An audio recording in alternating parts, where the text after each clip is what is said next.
Hello po mga kabayad, mga kalingap, magandang buhay po, Analisa Reality Vlog. Ako po ay mag-update lang ho, quick lang po tayo, sobrang busy ho ako, grabe. So ito po, napanood ko yung live ni Kalingap Jessa. Yung anak po ni Kuya Bal, si Kapitana Grace. Naglabas na po siya dito ng kanyang saloobin. Dahil nga napanood niya sa mga kumakalat dyan sa Facebook. Ito pa ay patungkol doon sa ungrateful, si TQ. May nakita din po akong, mayroon silang live pero hindi ako pumunta doon. Mga nagre-reaction, nakita ko sa kanila. Tapos may mga nasama-sama. So makikita niyo po dyan sa aking thumbnail, yung itsura ng apat na nagsama-sama. Magbibigay pa ako ng opinion patungkol doon. Base sa akin nararamdaman sa mga naging action nila. Pero bagong lahat, thank you so much po sa mga sumuporta sa aking mga ginagawang reaction. Thank you po. Salamat sa hindi niyo pag-skip ng ads. Mga silent viewers, new subscribers, welcome po sa aking munting kubo. Nagta-thumbs up, nagla-like po. Salamat sa inyo. And yan, mga nagsishare, maraming salamat. At patuloy po natin suportahan sila Kuya Bal Santos Matubang, Ate Edna Vlogs, Kalinga Project, Tabea Matubang. At shoutout po, supportin natin ang mga nagre-reaction ho dito sa Kalingap, mga Kalingap reactors. Dito sa Kalingap tahanan, mga kasamahan ko po, mga reactionist. So yun po, permission to you, Grace, Kapitana. Ilalagay ko na lang sa last part mga kababayan at kalingap. Yung may mga portion akong kinuha sa kanya naging live. Cut lang yun. At puntahan nyo na lang po sa kanyang channel, Kalingap Jessa. Ilalagay ko po yung kanyang channel. Doon na rin sa last part para mapanood nyo ng buo. Makita nyo yung reaction ng bata na hindi niya talaga nagustuhan yung mga nangyari. So, nasa last part na po yun. So, ito yung aking opinion reaction doon. Diyan sa aking thumbnail, yung apat nagsama-sama. Sino-sino yun? Hindi ko na lang i-mention yung pangalan nila. Nasa picture naman na po. So, grabe yung sabi ko, ganun ba kakapal itong mga ganito nila, na nawalan sila ng tinulungan ng Kalingap, alam natin yun.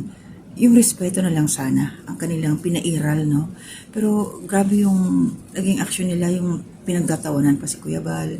Pagkatapos, parang hindi naniniwala yung lalaki na hinahanap niya. Di ba nabanggit, alam mo natin ngayon kalat na dyan sa Kalingap, na may mga kinasuhan si Kuya Bal. Parang atat na atat sila sa kanilang love letter, Atat na atat yung napanood ko yung lalaki, yung basta yun, yung piso, na parang nangungutya, na nang iinis pa, na pinagtatawanan si Kuya Bal, na parang, nakakaminos nga. Sobrang ang tingin kay Kuya Bal, minamaliit yung parang ganun ba na walang kakayanan, na puro salita lang ang ginagawa ni Kuya Bal. So ngayon, mag-antay sila kung ano yung legal action na gagawin. Mag-antay sila. May mga dumating na yung iba eh. So, akala nila siguro hindi tututuhanin ni Kuya Bal na puro salita lang. So, sana, walang, patawarin. Pero, okay, patawarin, pero yung kaso, ituloy-tuloy. Kasi namimihasa matagal na kasi yan sila mga kalingap. So sa mga hindi pa ako nakakaalam, mga bago pa lang sa aking YouTube channel, So, itong mga anti-kalingap na to, grabe ang hinahanap nila lagi pag ginagamit nila yung content ng kalingap. Puro paninira, puro yung mga nakikita nila, puro kamalian, Tapos kung ano-ano yung mga kasiraan. Gusto nila talagang masira si Kuya Bal at saka sila Kalingap Rob. Kaya ito lumaban na ngayon si Kuya Bal kasi nga hindi yung sarili niya dito ang iniisip ni Kuya Bal, kundi yung foundation niya, yung Kalingap Foundation, kasi rehistrado nga. So mayroong laban dito si Kuya Bal na sobrang binabalahura ang kanyang grupo, sobra na. So ito si Grace, nung nangyari sa kanya ngayon, hindi na siya nakapagpigil, nakapagsalita na talaga siya na. Kasi itong dalaga, yung si TQ, sila talaga yung dikit. Matagal naman yung sinabi na best friend niya. Diba? Nung kasal nga umiyak yun nung nalaman na pinatulpo si Kuya Bal. So ngayon, itinatatuan na niya na hindi daw yun yung kanyang best friend na nakilala. So ibang tao na yan. So sinapian na yan, sinapian na yung dalaga. Kasi makikita natin mga kababayan at kalingap, yung action niya habang sama-sama silang apat, May mga pa dito sa likod eh. Yung Parang mga ganon na sa likuran na nagtatawanan pa. Hindi ba sila kinikilabutan sa ginagawa nila na nagkaganyan ang buhay nila ngayon kung ano ang meron sila dahil sa kalingap? Tapos sasabihin pa nung nabanggit siya ni Grace na ang pinidiin kasi dito na ni Tikyo na mga sponsor man daw ang nagpagawa ng bahay nila. Hello? Sa tingin mo po yung mga sponsor na yon, makikita ka kung hindi dahil na-vlog ka ni Kalingap Rab. Wala kang gaanong sponsor nung nandoon siya kay doon sa scouter niya, kay Doc Lab. Ayan, binanggit ko na. Wala siyang gaanong sponsor. Inamin naman yun ni Doc Lab na hindi niya kaya. Kaya binigay ka at Kalingap Rab. Tapos ganun ang gagawin ninyo. Nakakagigil talaga. Sa totoo lang mga kababayan at Kalingap. Kaya Kuya Bal, tuloy-tuloy mo yan kung ano man ang iyong mga action na yun. Huwag mong patatawarin, Kuya. Huwag mong patatawarin. Kung kinakailangan nila magbayad ng danyos, magbayad sila, makulong sila kung makulong. Kawawa itong batang to no?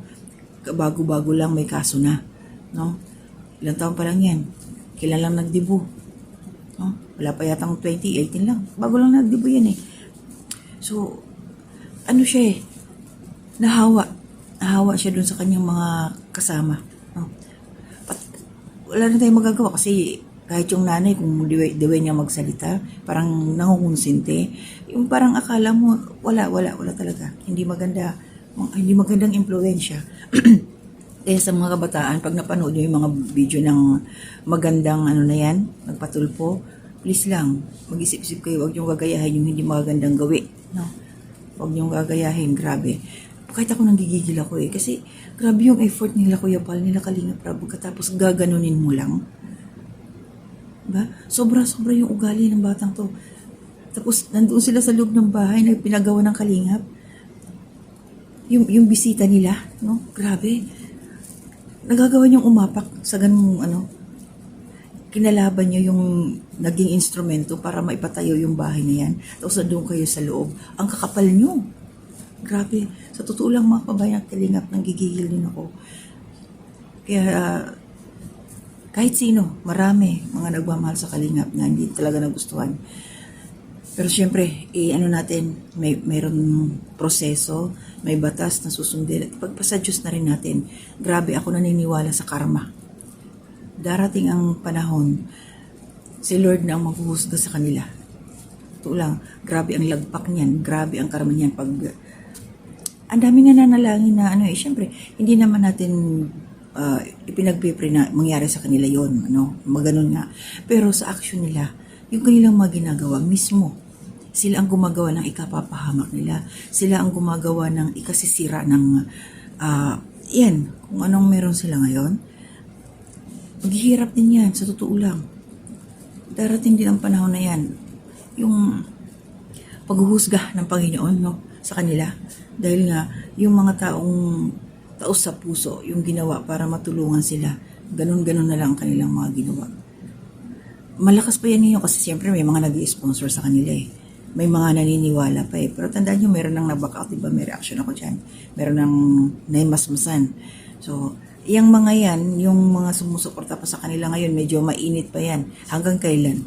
Hanggang kailan? May katapusan yan. No?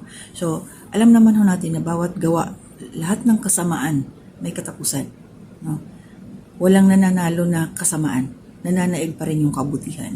Kaya tuloy-tuloy natin suportahan ang Matubang family, sila Kalingap Rab, sila Kuya Bal. Pagpreho natin na maging okay lahat, maging pabor sa kanila. Kasi ang idinidiin dito, si Kuya Bal ang nanguna. Kaya nagkaganyan ngayon. Anong si Kuya Bal? Diba? Ang nanguna, kung masusundan ninyo, doon yung nag-umpisa nung pinagpahinga muna sila sa Karaba, sila Dr. Lab. Tapos nagdadaldal yung nanay ni Beyonce. Nagdadaldal kung ano-ano yung mga komento. Tapos dinidenay na hindi siya. Doon nag-umpisa hanggang sa nagpatulpo na. Pero alam naman natin yung action ni Kuya Bal na gusto makipag-areglo. Yung areglo na mag-usap na lang kasi syempre nagkatulungan din naman. Pag-usapan kung ano yung mga problema, kung bakit sila nagkaganyan, ano yung mga hinanakit. Pero hindi naman nila pinansin si Kuya Bal, di ba? Hindi sila humarap Kahit sa barangay, hindi sila humarap, di ba? Walang harapan nangyari. So, nagmatigas. So, ngayon, ito na. So, tuloy-tuloy mo Kuya Bal ang iyong aksyon. Gagabayan ka ni Lord dahil alam nilang mabuti ang iyong adhikain at nakikita naman yung resulta pero binaliwala nila kayo.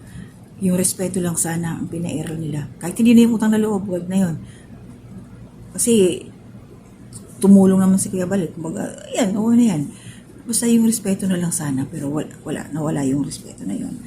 So, kung sino man ang sumapi dyan sa batang yan, hindi ko alam kung kailan lalabas kung anong klaseng elemento ang sumapi sa katawan ng bata na yan. Dati naman alos nga pagbalat ng saging hindi makapagbalat sa publiko. Pero ngayon, grabe na kung malakhak, no? Hawang-hawa na talaga. So, yun lang yung sa akin mga babae at kalingap. Maraming salamat sa inyo. Medyo napahaba na ako. Tapusin niyo po para marinig niyo po yung sinabi ni Kapitana Grace, ni Kalingap Jessa, kung ano yung kanyang naging pakiramdam, no? Sa short clip na yun. At puntahan nyo na lang po sa kabuuan ng kanyang channel. Yung mga, kasi live yun may mga binabasa siyang mga komento, kaya medyo naghihinto siya. So, hindi ko na lang isinama yun. So, para buo nyo mapanood na sa kanyang channel po. Ayan. So, ingat po tayong lahat and good morning po sa inyo. Sila Nanay Solidad. Anong oras na ba? Tanghali na siguro, no? Ma'am Susandero, Ma'am Pia Cash, Horse Tradition, Mami ITV, Ma'am Gemma Mahinay, kumusta po kayo? Ma'am Susandero, kumusta din po? So, sa inyong lahat, maraming salamat. So, hanggang dito na muna ako. To God be the glory. Grabe ba? Apakaiingay, no? So, ayan. Hindi po kasi ako papayag na ganun. Opo, sabihin na natin hindi nakikipag-away. Hindi tayo pwede makipag-away kasi syempre. Yes, kitang-kita sa mga reels Para bang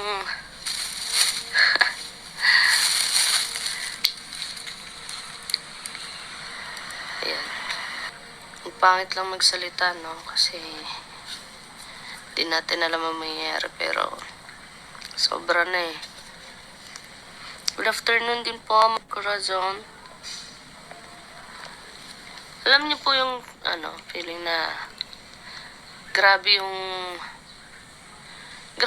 pagtitimpi mo. Kasi kagabi ko pa po nakita yun, pero madami po kasi akong ginagawa. Madami akong school works, ganun. Sobrang pag-uugali naman. No, she's not my BFF anymore. Hindi po yun ang Biansi na nakilala ko. Walang ganun. Walang ganung ugali ang Biansi na nakilala ko. Kaya wag niyo pong sabihin best friend ko yun. Kaya nga po hindi na rin ako nakapagpigil. Kasi sabi ko, kagabi pa talaga dapat. Kaso, anong oras na po yun 2 a.m. na po ata yun. Gustong gusto ko talaga mag-live. Pero, binigila ko pa yung sarili ko kasi anong oras na din. At baka hindi na din ako patulugin ng kabadtripan ko. Pinilit ko lang matulog. Wala na. Sinaniban na yun ng ibang tao, kaya wala na yung Biansi na nakilala ko. Alam niyo po ba yung manggigigil ka na lang kasi hindi maganda yung sinasabi sa magulang mo. Kakainis lang po, sobra.